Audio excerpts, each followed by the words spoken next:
مرحبا، يعطيكم العافية. وصفة اليوم حل الجيلي البارد بطعم طيب مناسب لأجواء الصيف الحارة. بنصحكم تجربوه. قبل ما نبدأ خلينا نصلي على الرسول ونقول بسم الله.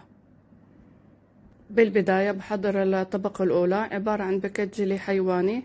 استخدموا النكهة اللي بتحبوها. أنا استخدمت نكهة ليمون وزن 80 جرام. بدوب باكيت الجيلي بنصف كوب من الماء الساخن. أول ما يدوب الجيلي بضيف له نصف كوب من الماء البارد. بعد هيك بسكب الجيلي بصحن وبتركه على جنب حتى يجمد. بعد ما جمد الجيلي بقطعه لمكعبات صغيرة وبوزعه على صحون.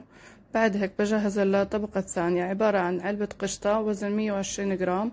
عندي ملعقة كبيرة من برش الليمون، ملعقة كبيرة من عصير الليمون، وملعقة صغيرة من نكهة الليمون، بالإضافة إلى كاسة جيلي نفس اللي حضرتها بالطبقة الأولى، عبارة عن باكيت جيلي حيواني نكهة ليمون. بذوبه بنص كوب من الماء الساخن. بعد هيك بضيف له نص كوب من الماء البارد وبضيفه لخليط القشطة. بطحن مكونات الطبقة الثانية وبسكبها فوق الطبقة الأولى وبتركها تبرد بالثلاجة.